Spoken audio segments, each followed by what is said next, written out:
Most people think of contracts as a necessary evil, something you just slap together at the end of a deal to keep things legal. But I want to shift your entire mindset right now because contracts are not just paperwork, they are one of the most powerful psychological tools you have as a business owner, a freelancer, a coach, or a consultant. They can either create deep trust or cause quite resentment. They can either lock in loyalty or open the door to ghosting. Today, I am showing you exactly how to write contracts that not only protects you but also make clients commit psychologically, emotionally, behaviorally. We are not just talking legacy here. We are going deep into behavioral science, persuasive design, and client psychology, all backed by high performance freelance strategy and US legal structures. This is your masterclass in turning contracts into client behavior blueprints. Let's go. Moving forward with first one, why contracts fail without psychology.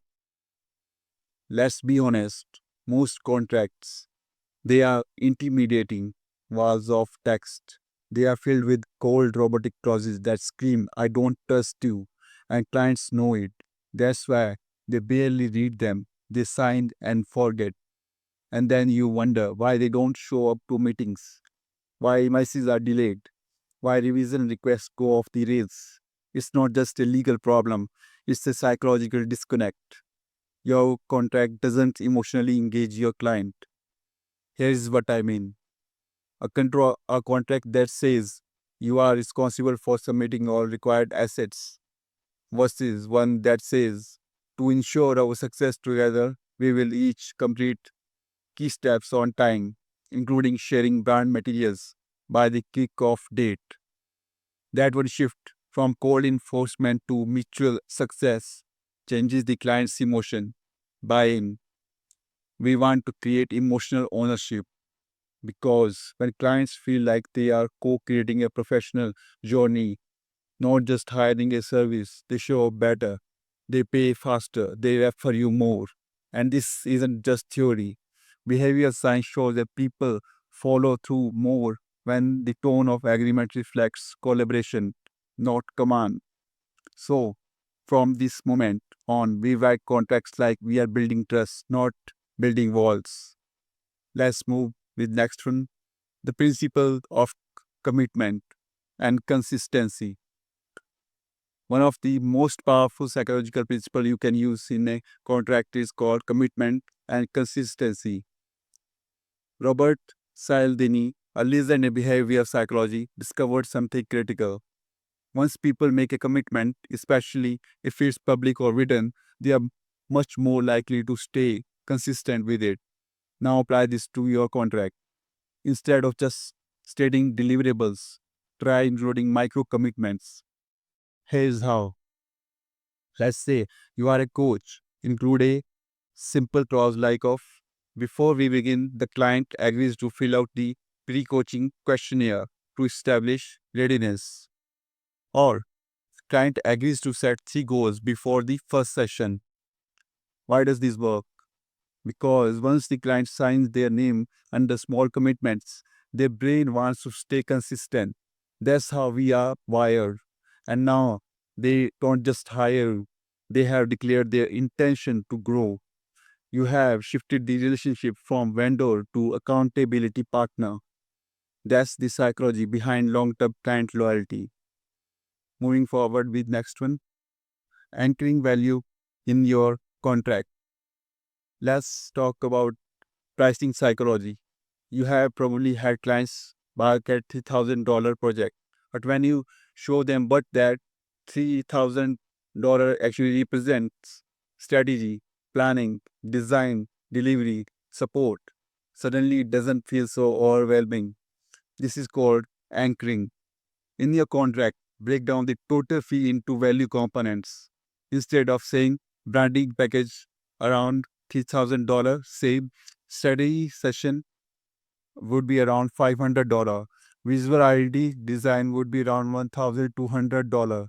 Website kit would cost $900. Launch support will be around $400. You can even add brand audit at $0 value. Add priority email support at $0. This triggers a key human bias. We compare value relatively, not absolutely. By anchoring the price next to all the deliverables, the client sees the value stack, not just the price tag. This reduces pricing objections and makes premium offers easier to accept without discounting your worth. Moving forward with another one, the default effect, pre-framed decisions. Want client to pick the best option for you without pressure is the default effect.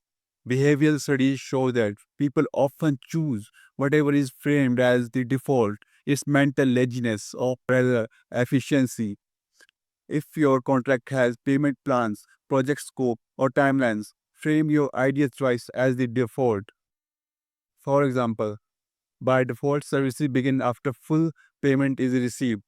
Payment plans are available upon request. What did we just do? We made full payment feel normal, not optional.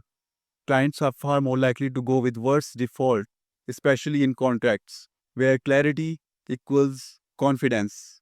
This simple tweak can save you from awkward conversations later. Moving forward with next one, scarcity and urgency clauses. Here is the mistake I see freelancers make all the time. You send out a proposal and wait, and wait, and wait. What if your contract said this? This agreement is valid for 5 business days. After that, availability and pricing may change. You have just created urgency. This isn't about manipulating the client, it's about setting the boundaries, it's about protecting your energy and your calendar.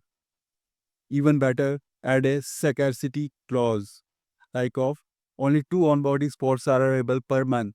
Bookings are first come, first served. Now they feel the real world impact of inaction. Scarcity triggers action, urgency triggers clarity. Together, they move decision, fog, and move your deals forward. Moving forward, the next one, personalization increases obligation. Here is a copywriting trick that works wonders in contracts. Use the client first name in key places. Mention their business goals, reference their brand language. Instead of client will deliver materials on time. Try Sarah will share her lunch content at least 5 days before the campaign window. Boom. Now it feels like a human commitment, not just legal noise. Why does this matter? Because personalization triggers obligation. Social psychology tells us that people feel more emotionally responsible when they see themselves reflected in the agreement. Your goal, make the contract feel like it was custom built for them. Because when people feel seen, they show up differently. Moving forward with next one, behavioral penalty clauses. Let's talk about a controversial but essential strategy, behavioral penalty clauses. Now, this isn't about being punitive, it's about getting cause and effect. If your contract says work will pause if payment is more than 3 days late, that's not harsh, that's clarity. It teaches the client what to expect. It shapes behavior. We call this behavioral conditioning, just like in training a habit. Consistent consequences lead to better alignment. You are not being dramatic, you are being professional. And make sure these clauses are fair, reasonable, and legally compliant in your state. When in doubt, check with a small business attorney. Moving forward with next one, visualization of progress and milestones. If your client doesn't know what success look like, they will not feel committed. That's why I recommend adding visual progress cues directly in your contract or welcome packet. Use milestone checklist. Like for phase 1, strategic call. For phase 2, asset submission. For phase 3, first draft. For phase 4, final delivery. You can even add target dates or simple timelines. Why? Because progress creates momentum. Momentum creates belief, and belief creates loyalty. When clients see the journey, they feel more invested in it. Moving forward with next one, exit clauses that reinforce commitment. Here is a little known psychological truth. Having a way out actually makes people more likely to stay in. Why? Because when people feel trapped, they resist. But when they know they have control, they relax and they commit deeper. So your contract should include a clear exit clause. For example, client may cancel this agreement with 30 days written notice. A cancellation fee equal to 1 month of service applies. This clause does two things. First, it sets boundaries. Second, it removes subconscious fear. Clients feel safe and safety lead to sustainable relationships. If if you have ever struggled with late payments, client drop-offs, or misaligned expectations, you are not alone. The answer isn't chasing people. The answer is writing better contracts. Contracts built not just on law, but on behavioral science. If this is resonated with you, then make your contracts your secret weapon. And hey, don't forget to like, subscribe, and comment if you are ready to upgrade your client experience.